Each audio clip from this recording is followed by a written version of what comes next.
Bismillah, ini yang insyaallah kita bahas adalah hadis yang ke-583. Hadis 583. An Buraidah radhiyallahu anhu qala kana an-nabiy sallallahu alaihi wasallam yu'allimuhum idza kharaju il maqabiri ay yaqula qailuhum Assalamu alaikum ahlad diyar minal mu'minina wal muslimin wa inna insyaallah bikumul lahikun as'alullaha lana wa lakumul afiyah. Ini hadisnya adalah hadis yang sahih. Ini sahabat Buraidah radhiyallahu anhu, beliau bercerita bahwa mereka dari kalangan para sahabat diajari oleh Rasulullah di saat mereka itu mau ziarah kubur agar mereka mengatakan Assalamualaikum ahlad diyar, semoga keselamatan dilimpahkan untuk kalian wahai penduduk negeri. Maksudnya adalah penduduk negeri ataupun mungkin alam kubur saat itu. Minal mu'minina wal muslimin, dari kalangan orang-orang beriman dan juga dari kalangan orang-orang muslim.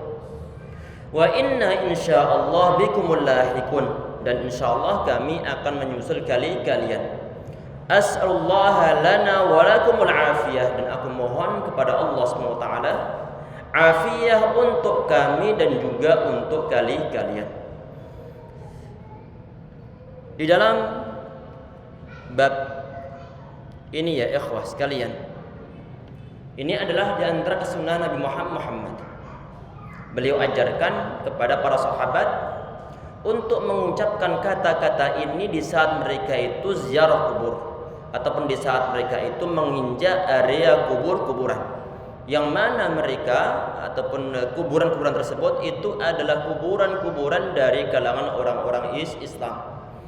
Di antara kata-kata disebutkan minal mu'minina wal muslimin, wahai penduduk negeri ataupun kuburan ini dari kalangan orang-orang beriman dan juga kalangan dari orang-orang muslim.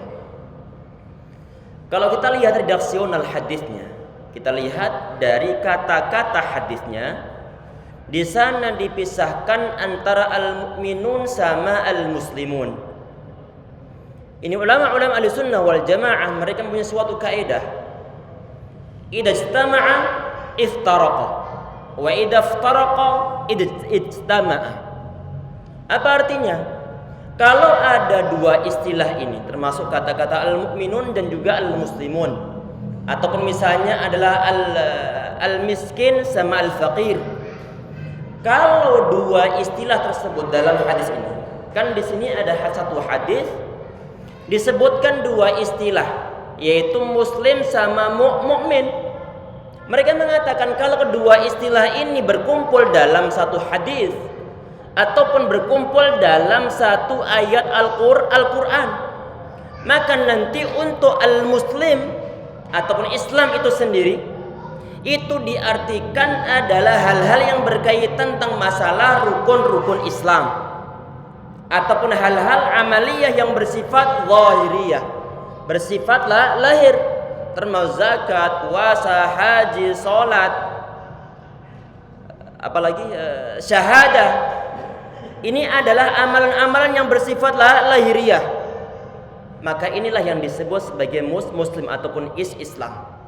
Artinya kalau ada orang, misalnya dia adalah orang munafik, bencinya Masya Allah terhadap Islam, pengennya umat Islam ini mereka selalu berantem,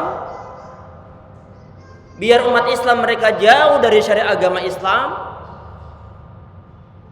Tapi dari segi luarnya orang ini menampakkan dia sholat, dia zakat, dia puasa, dia haji, maka secara lahiriah dia dihukumi muslim.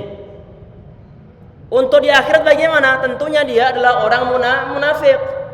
Tentunya dia adalah orang munafik. Orang yang semacam ini dia Islam cuma tidak beriman.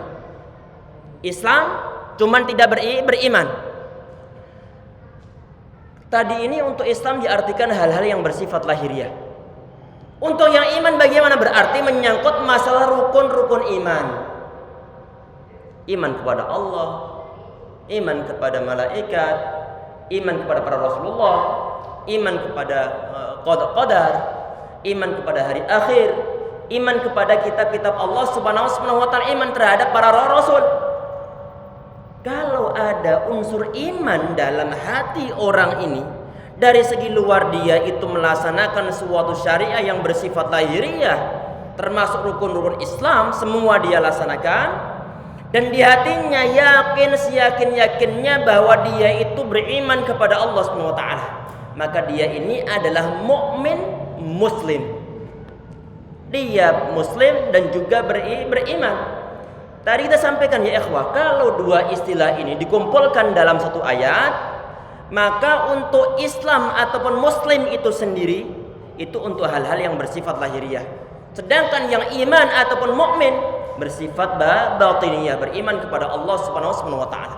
Kalau misalnya hanya disebutkan salah satu saja, misalnya Allah mengatakan innad dina indallahi Islam, sesungguhnya agama menurut Allah Subhanahu wa taala yang dia akui, yang dia ridhoi itu adalah agama Islam.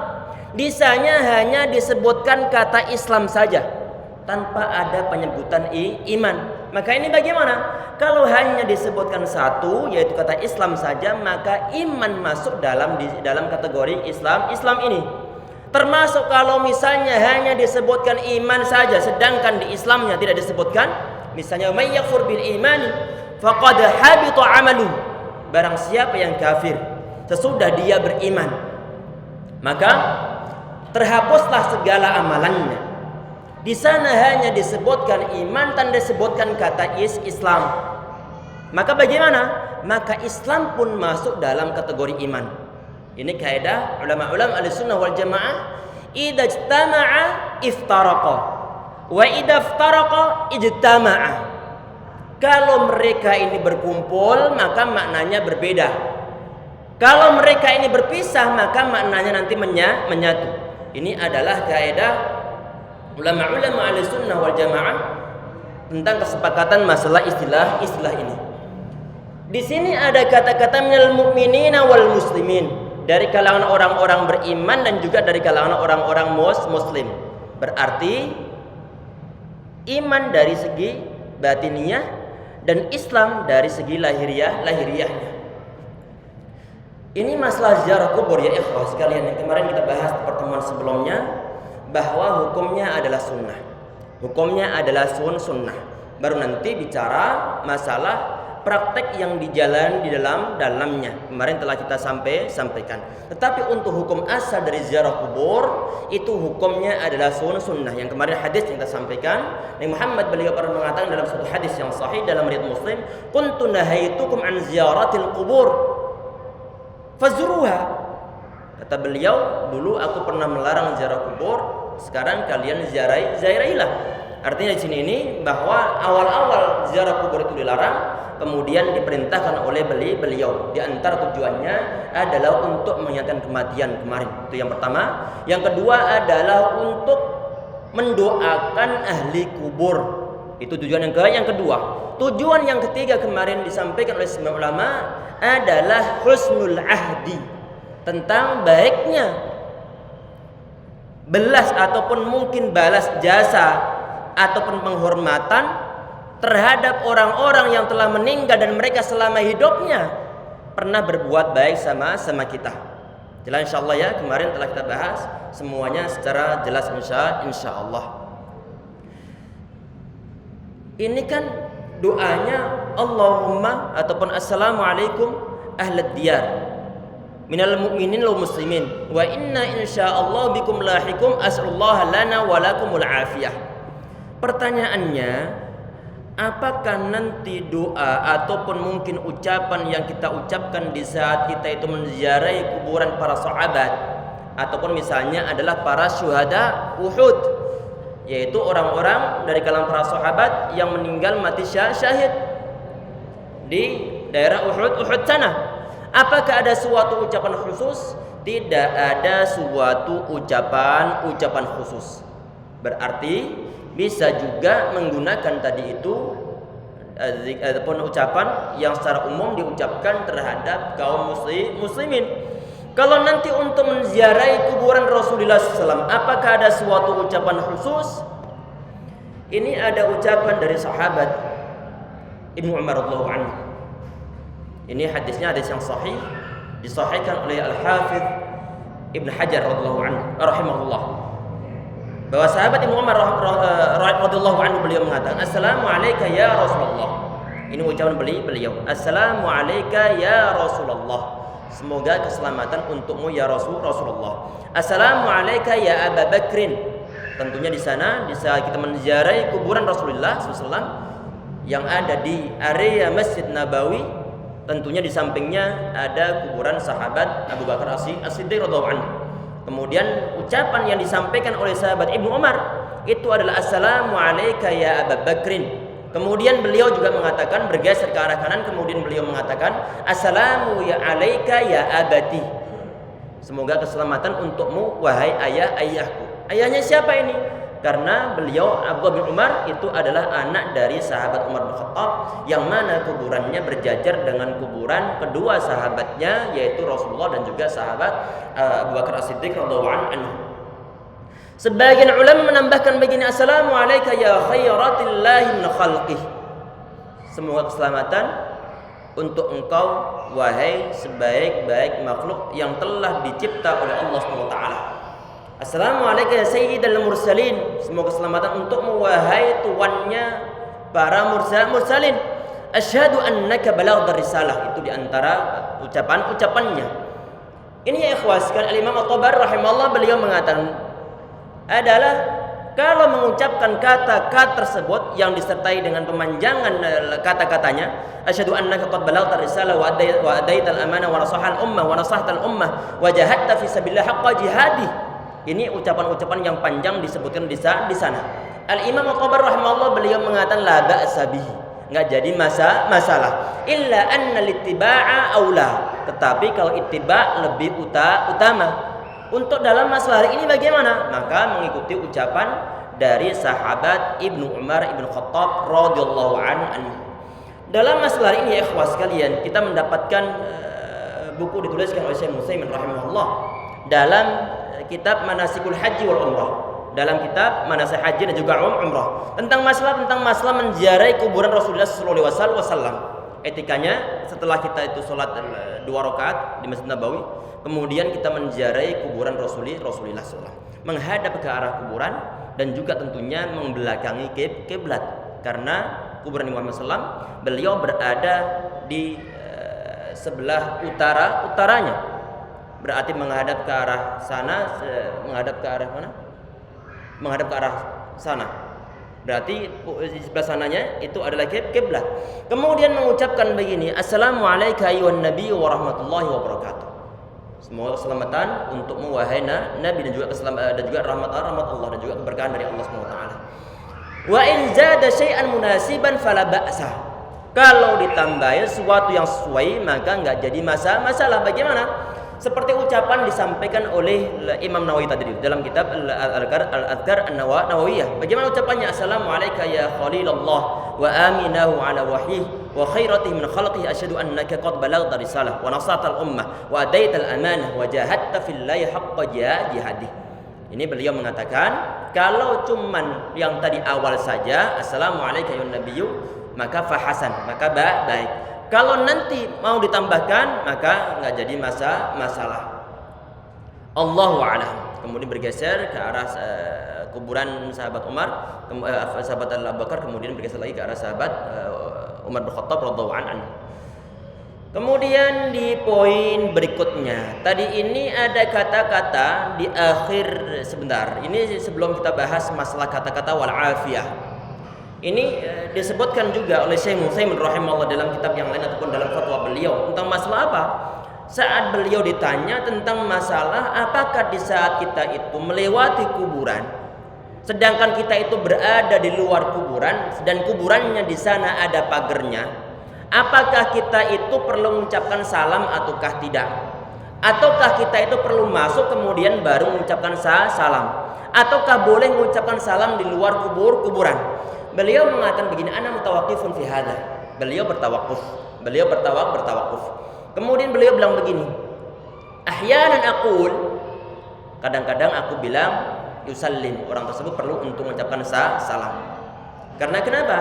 Karena area kuburan tadi itu yang telah dipagari itu adalah kuburan ataupun negeri ataupun area orang-orang muslim yang dikubur dalamnya.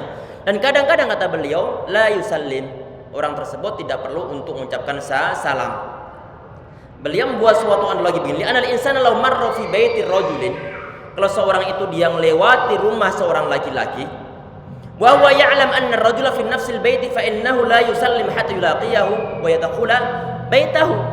Orang ini di saat melewati rumah seorang laki-laki ataupun seorang dan dia yakin bahwa si fulan ini dia berada dalam rumah tersebut, orang yang lewat ini dia tidak selalu mengucapkan salam ataupun tidak mengucapkan salam kecuali di saat bertemu dengan orang penghuninya ataupun di saat dia itu masuk dalam rumahnya. Kalau enggak maka bagaimana? Maka enggak juga enggak. Sehingga di sini beliau mengatakan bahwa kata beliau mutawaqqif.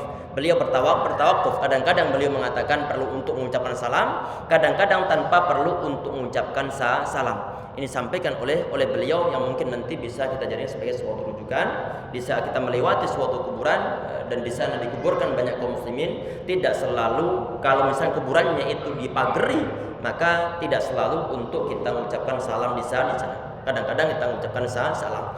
Kemudian di poin berikutnya ini di akhir dari hadisnya kita perhatikan ini ada kata-kata as'alullaha lana walakumul afiyah. Aku memohon kepada Allah Subhanahu wa taala dan juga untuk kalian suatu afiyah. Afiyah itu apa? Perhatikan ya ikhwah sekalian, insyaallah dirahmati oleh Allah Subhanahu wa taala. Ini suatu afiyah. Ada suatu hal yang sangat agung yang diberikan oleh Allah Subhanahu wa taala terhadap umat manusia. Di suatu hadis yang sahih ya ikhwah sekalian, Nabi Muhammad beliau mengatakan di sini, ini hadisnya hadis sahih. Ini Nabi Muhammad beliau mengatakan, "Innan nasa lam yu'tu ba'dal yaqini khairum al-afiyah." Bahwa umat manusia itu tidaklah diberikan sesuatu yang lebih baik daripada ataupun setelah suatu keimanan mengalahkan afiyah. Artinya anugerah terbesar dari Allah itu adalah keimanan ataupun keyakinan, baru kemudian anugerah dari Allah yang diberikan terhadap umat manusia yang paling besar setelah iman itu adalah al-afiyah. Afiyah ini apa? Kita sampaikan di sini ya ikhwah sekalian. Ini afiyah itu adalah talabus salamah wal wiqayah min kulli ma yadurrul mar'u fi dinihi. Ma yadurrul mar'a fi dinihi wa akhiratihi, yaitu suatu permintaan agar diselamatkan oleh Allah Subhanahu wa taala dari hal-hal yang membahayakan agama dan juga membahayakan masalah dunia orang tersebut atau membahayakan akhiratnya. Kalau ada orang dia ini misalnya beriman kepada Allah dan dia ini dari segi rezekinya alhamdulillah lancar, dan dia mungkin suatu saat bahagia dan tidak ada permasalahan dalam keluarga yang dia dapatkan, kesehatannya juga lancar alhamdulillah, pendengaran normal, tekanan darah normal, gula darah juga normal, detak jantung normal, semua normal. Maka inilah yang disebut sebagai afiyah fil badan, afiyah fil badan. Kemudian ada juga afiyah fil akhirah ataupun fit dininya, dalam agamanya. Orang yang dia bisa berusaha untuk menjauhi segala perbuatan maksiat ataupun hal-hal yang membuat Allah Subhanahu wa taala murka terhadap orang tersebut, dan dia menjaga salat 5 waktunya sehingga nanti di akhirat dia ini diselamatkan oleh Allah Subhanahu wa taala, maka orang ini dia berada dalam afiyah fid din. Afiyah fid din. Kalau dia afiyah fid din ataupun dalam agama, insya Allah dia termasuk orang-orang yang afiyah, yang terselamatkan nanti di akhiratnya. Oleh karena itu Nabi Muhammad SAW beliau mengatakan, as'alullah al-afwa wal afiyah. Aku mohon kepada Allah SWT suatu pengampunan dan juga suatu afiyah. Ini adalah suatu hal yang diminta oleh Nabi Muhammad terhadap ataupun dari Allah SWT. Di suatu hadis yang lain beliau mengatakan, Allahumma afini fi badani. Ya Allah, mohon engkau berikan afiat dalam badanku. Allahumma afini fi sam'i. Ya Allah, mohon engkau berikan afiat dalam pendengaranku. Ya Allah, Allahumma afini fi basari. Ya Allah, mohon engkau berikan afiat dalam penglihatanku. Indonesia berarti dikenal dengan istilah sehat wal afiyah. Alfiyah sifatnya lebih umum daripada sekedar kesehatan. Untuk kesehatan ini bersifat lahiriah saja, untuk masalah tubuh. Sedangkan untuk afiyah itu adalah keselamatan pada umumnya. Tidak hanya menyangkut masalah tubuh saja ataupun kesehatan saja, tetapi menyangkut masalah keselamatan nanti yang dilaksanakan ataupun yang didapatkan oleh seorang hamba yang beriman kepada Allah SWT, yang dia dapatkan di saat dia berada di akhirat. Nabi Muhammad beliau mengatakan di suatu hadis yang lain, Allahumma inni as'alukal afiyata fid dunya wal akhirah. Ya Allah, aku mohon afiyah kepadamu di dunia dan juga di akhirat. Allahumma inni as'alukal afwa wal afiyata fid dini wad dunya wa ahli wa mali. Ini adalah permintaan Rasulullah sallallahu alaihi wasallam. Ini masalah afiyah ya ikhwah sekalian. Kalau tadi itu di dalam hadis ini ada kata-kata wa nas'alullah ataupun wa as'alullaha lana wa lakumul afiyah. Ini orang yang minta agar diberikan afiat oleh Allah SWT, sedangkan dia masih hidup. Logis. Sedangkan di sini kata-katanya adalah orang ini ataupun orang yang berziarah kubur, dia juga minta keafiatan kepada Allah SWT untuk penghuni kuburan. Tentunya apa? Berkaitan tentang masalah keselamatan orang tersebut dari azab Allah Subhanahu wa taala, dari murka Allah Subhanahu wa taala, ataupun dari sisa Allah Subhanahu wa taala. Minimal Allah ngasih keringanan terhadap orang tersebut. Berarti ini arah dari kata-kata al-afiyah, lana wa lakum. Wa nas'alullaha lana wa lakumul afiyah. Dan kami meminta kepada Allah SWT untuk diri kami dan juga untuk kalian penghuni kubur, yaitu suatu afiat. Kemudian hadis yang ke-584.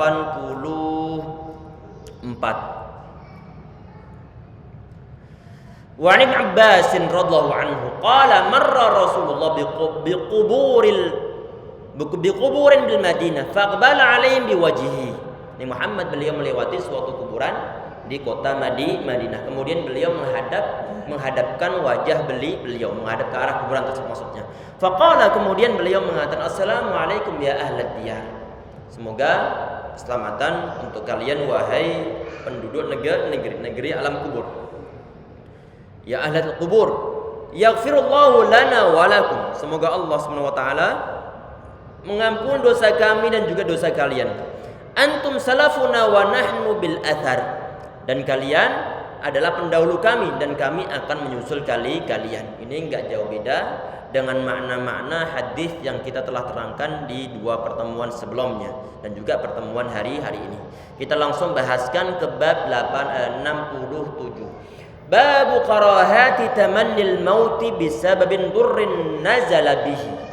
Makruh ataupun bab tentang kemakruhan mengharapkan kematian karena kesusahan hidup nazalabi yang menimpanya ataupun yang dia alami. Wala ba'sa bi li khaufil fitnati fid din, dan juga boleh mengharap kematian karena khawatir agamanya terkena suatu fitnah.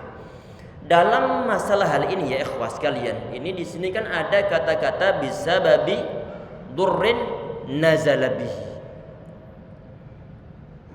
Berharap kematian sebab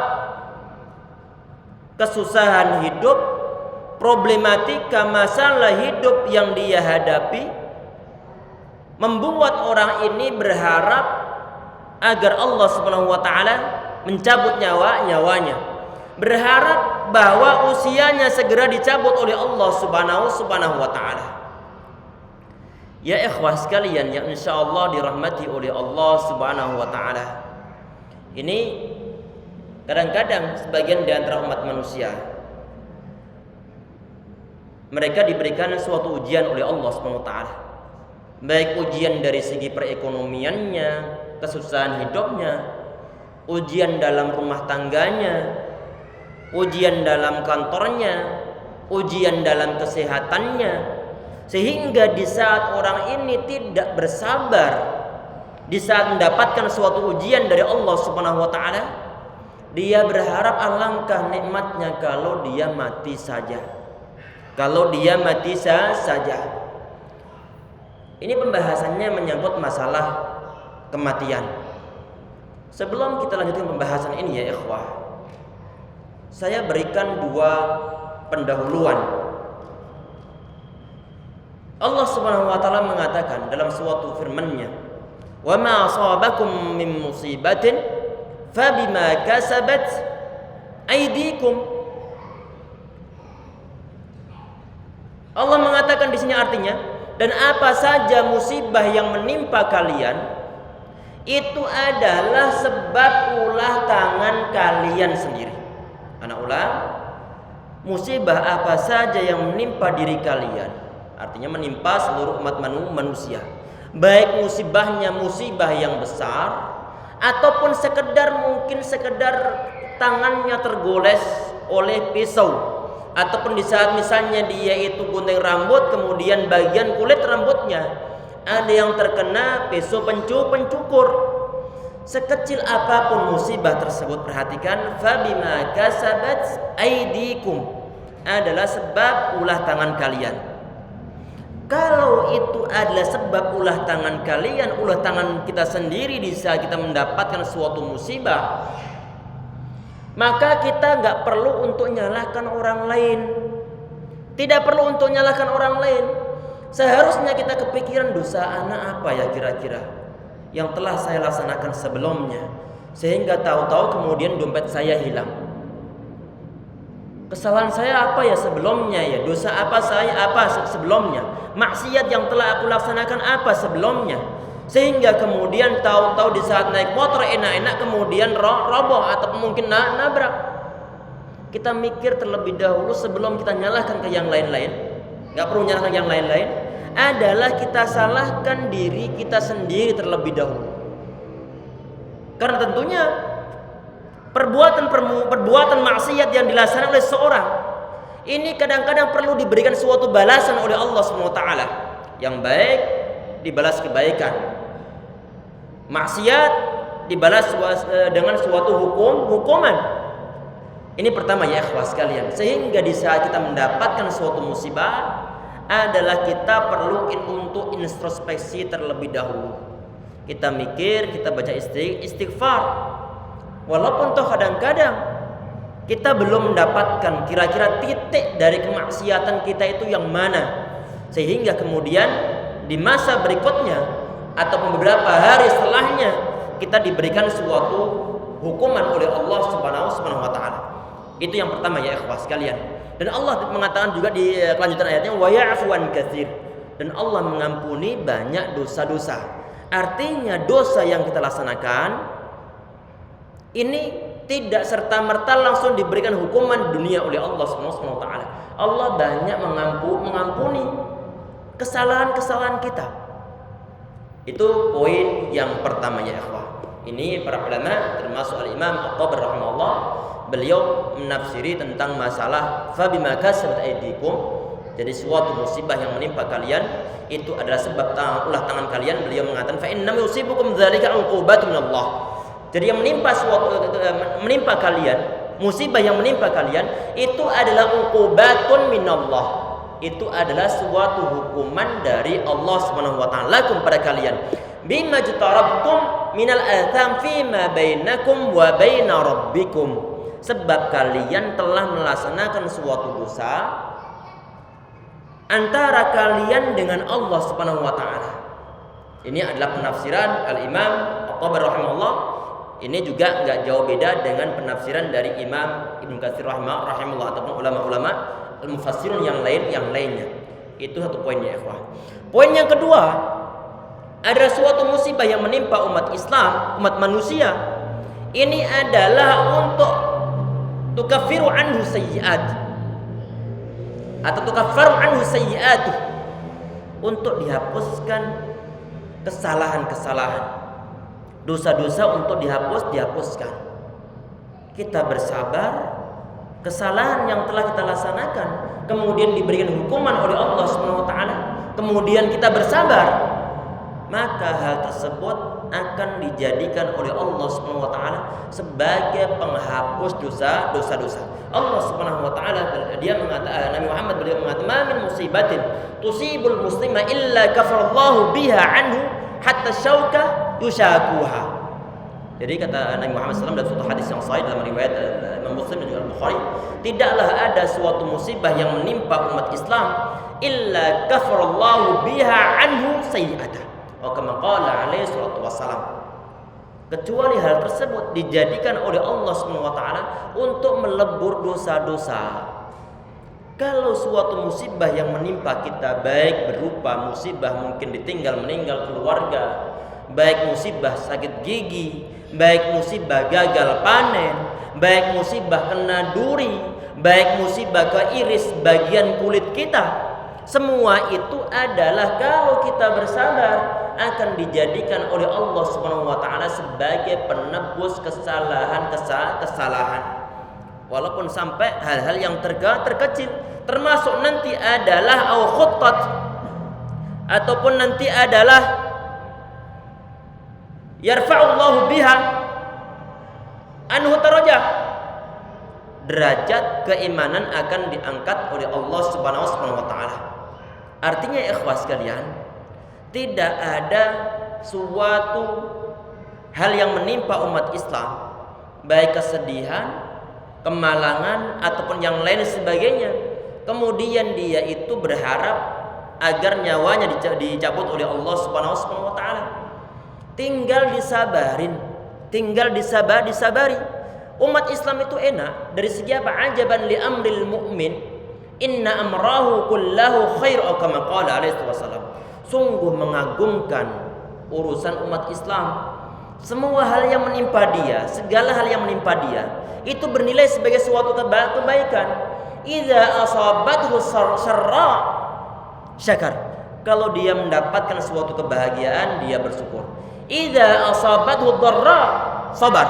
Kalau dia itu mendapatkan suatu musibah, hal-hal yang tidak mengenakan, kemudian dia bersabar. Baik yang di saat dia bahagia, kemudian dia bersyukur, ataupun di saat dia itu mendapatkan suatu musibah, kemudian dia bersabar, maka dua-duanya dia mendapatkan suatu kebaikan. Dan ini tidak didapatkan oleh selain orang beriman. Sehingga tinggal kita sabarin. Oleh karena ikhwas sekalian, semoga Allah SWT di saat dia itu memberikan suatu ujian kepada kita semuanya, semoga ujian tersebut tidak membuat kita berharap nyawa dicabut oleh Allah Subhanahu wa taala.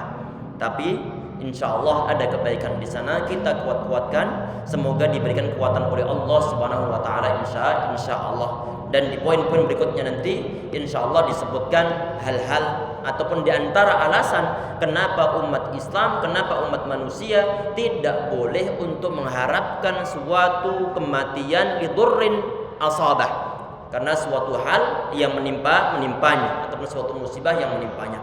Masih berapa lama? Sudah habis waktunya? Sudah? 10 menit lagi? Alhamdulillah. Allah yabarik fikum. Kita perhatikan di sini ya ikhwas sekalian, insyaallah dirahmati oleh Allah Subhanahu wa taala. Ini hadis yang berikutnya. Jadi kita semoga diberikan kesabaran oleh Allah Subhanahu wa taala. Tentunya Allah Subhanahu wa taala mengatakan, "Innamal yuwaffas-sabiruna ajrahum bighairi hisab." Jadi sungguhnya hanya orang-orang yang bersabarlah yang dia diberikan pahala oleh Allah Subhanahu wa taala tanpa ada suatu hitungan, tanpa ada suatu hitungan. Pahalanya enggak dihitung-hitung oleh Allah Subhanahu wa taala, udah tidak terbatas. Kemudian ini hadis yang pertama dalam bab ini, an Abi Hurairah radhiyallahu anhu anna Rasulullah qala la yatamanna ahadukumul maut. Kalian jangan berharap atau mengharap-harapkan kematian. Imma muhsinan fala'allahu yazdad. Imma muhsinan, jika dia orang yang suka berbuat kebaikan, semoga dia bisa menambah kebaikan tersebut. Ini diantara alasannya ya ikhwah sekalian, insyaallah dirahmati oleh Allah Subhanahu wa taala. Orang itu di saat dia itu diberikan ujian oleh Allah Subhanahu wa taala, kita perlu tanamkan dalam hati kita ya ikhwah sekalian. Selama kita itu telah mengatakan bahwa saya beriman kepada Allah Subhanahu wa taala, jangan mimpi kalau ujian akan berhenti. Anak ulang, kalau kita telah mengatakan bahwa saya telah beriman kepada Allah Subhanahu wa taala, kemudian nggak ada suatu ujian apapun juga dari Allah Subhanahu wa taala. Ujian selesai satu dan kita bisa melewatinya, akan datang ujian-ujian berikutnya.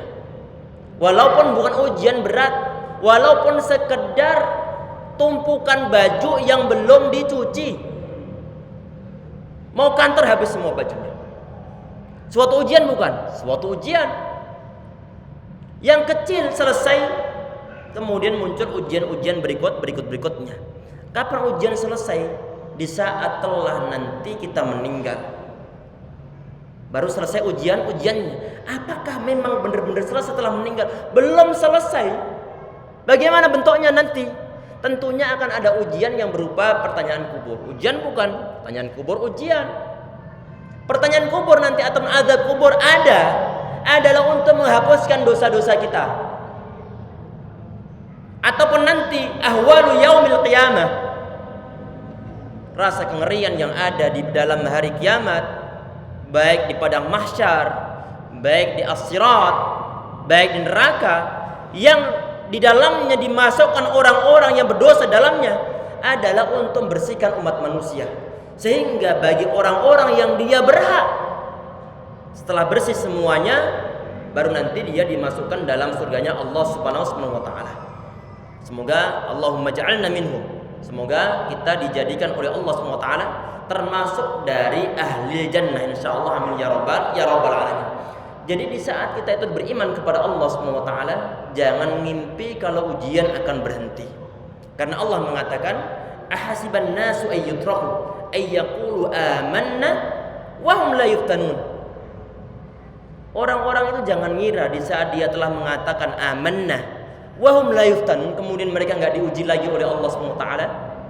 Ujian-ujian ya ikhwah sekalian, ini akan terus ada dalam hidup kita, baik yang berat ataupun yang ringan sekali.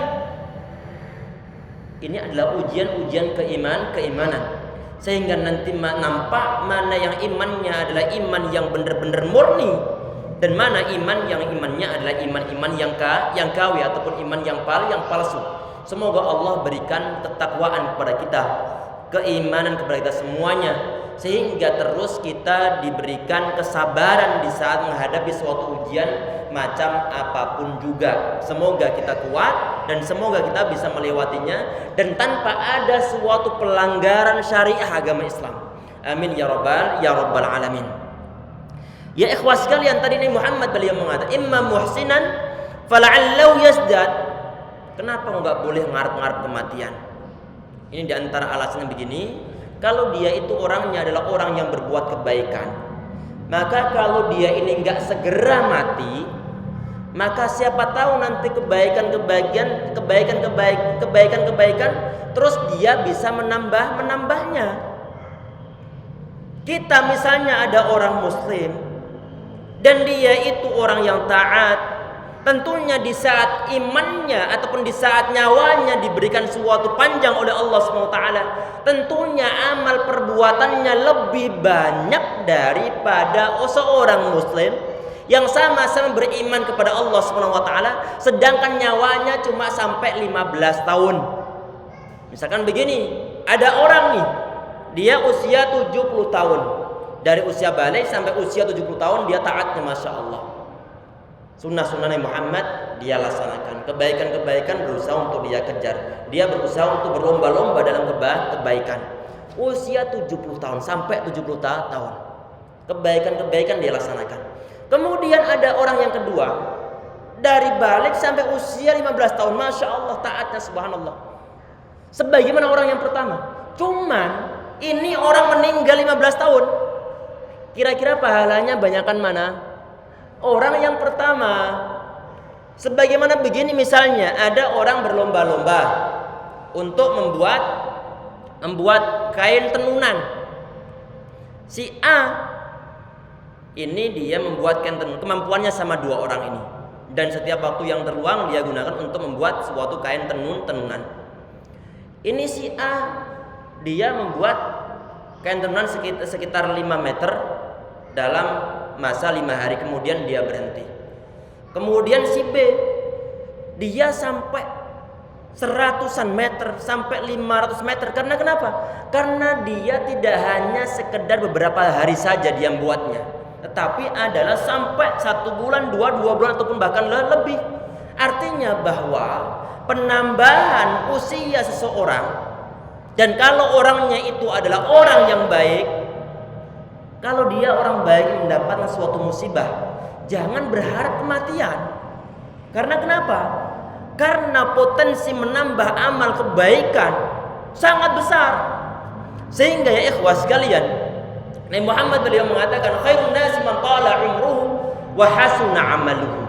Sebaik-baik orang, perhatikan ini, sebaik-baik orang adalah man tala umruhu, adalah orang yang panjang usianya, wa hasuna amaluhu, dan baik amal-amalnya.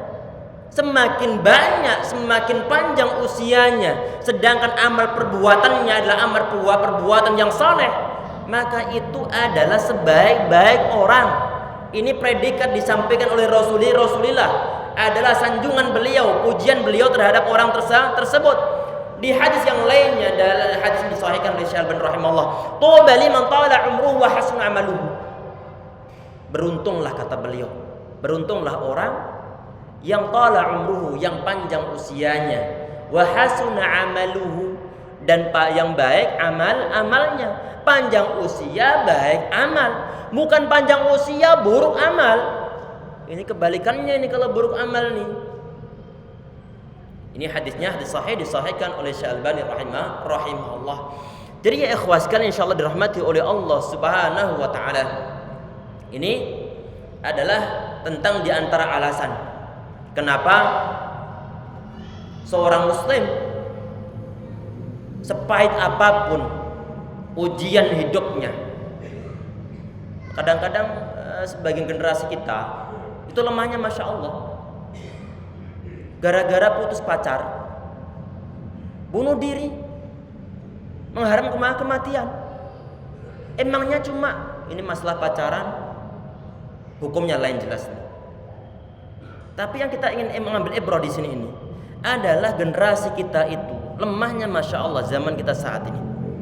Putus pacar, pengen mengakhiri hidupnya, bunuh diri gara-gara putus pacar.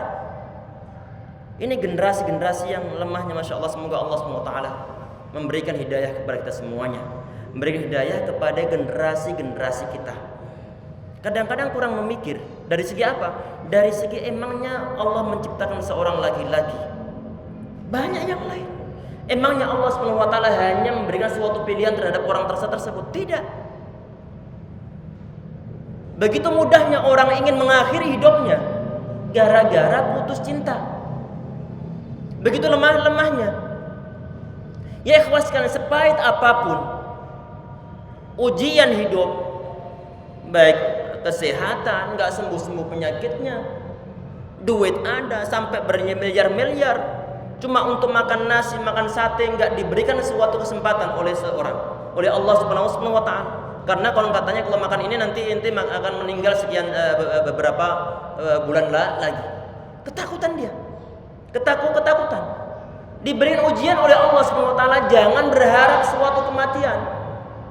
Karena kenapa? Begini ya ikhwas sekalian, tadi itu kalau dia itu adalah orang yang terbiasa untuk berbuat kebaikan, maka kalau usianya dipanjangkan oleh Allah Subhanahu wa taala, maka dimungkinkan bagi orang tersebut untuk menambah-nambah pahalanya.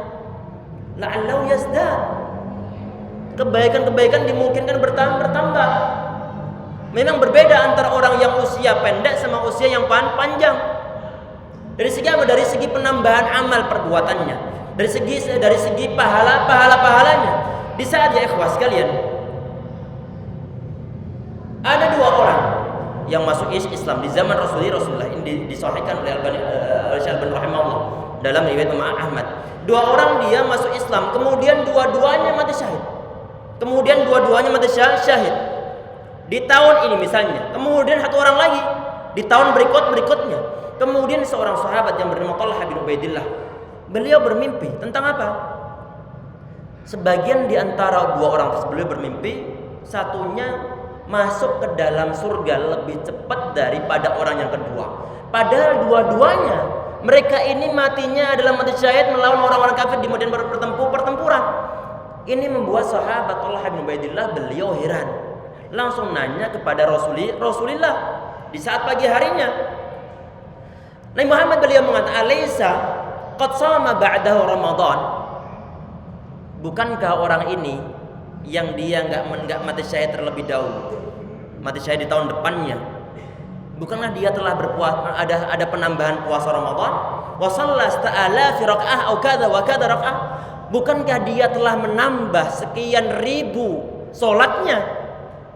Orang pertama dia telah meninggal, yang kedua meninggal setelah setahun berikutnya. Rentang antara meninggalnya orang yang pertama sama meninggalnya orang yang kedua, ini kan ada kesempatan bagi orang yang kedua untuk menambah segala amal perbuatannya. Berarti beda. Jangan ngarep kematian sepahit apapun, kita jangan berharap kematian. Tapi harapkanlah adalah Allah ngasih kekuatan dan juga sabat ataupun dalam keteguhan iman, sehingga di saat menghadapi suatu ujian apapun juga kita tidak melanggar suatu syariah. Selalu ingat kepada Allah Subhanahu wa taala. Oleh karena itu ikhwah sekalian, maka ini adalah hadis yang sahih. Ataupun di berikutnya, alasan berikutnya, ini sebagai masih berapa menit kita tutup insyaallah. Ya, sudah? Iya, kita satu poin dikit-dikit aja nih insyaallah. Tadi ini Nabi Muhammad beliau mengatakan, wa imma musi'an fala'allahu yasta'tib. Kalau dia ini orangnya adalah terbiasa berbuat suatu keburukan, maka diberikan kesempatan oleh Allah SWT untuk memperbaiki amal perbuatannya. Tahun ini misalnya kita masih durhaka kepada Allah SWT, tidak melaksanakan suatu syariat dengan semestinya, banyak berbuat dosa. Kalau usia kita itu diberikan tambah oleh Allah SWT, ada potensi bagi kita untuk bertaubat kepada Allah SWT. Kita perlu bertaubat. Diberikan kesempatan oleh Allah SWT di saat masih hidup. Jangan berharap suatu kematian. Karena kalau kita orang baik, terbiasa melaksanakan suatu amalan yang baik, insya Allah amalan baik tersebut akan tertambahkan. Kalau seandainya kita yang termasuk orang-orang yang banyak maksiatnya, maka dimungkinkan bagi kita untuk bisa bertaubat kepada Allah Subhanahu wa taala. Semoga bermanfaat insya Allah yang kita bisa kita bahas dalam pertemuan kita kali ini. Insya Allah di pertemuan berikutnya nanti kita bahas di ini sebagian hadisnya belum kita bahas, nanti insyaallah dalam riwayat Muslim kita bahas di pertemuan berikutnya insyaallah. Semoga Allah SWT memberikan kita hidayah, memanjangkan usia kita, dan kita isi dengan amalan-amalan yang diridhoi oleh Allah SWT insyaallah ya rabbal alamin. Subhanallah wa bihamdika asyhadu an la ilaha illa anta astaghfiruka wa atubu ilaik. Assalamualaikum warahmatullahi wabarakatuh.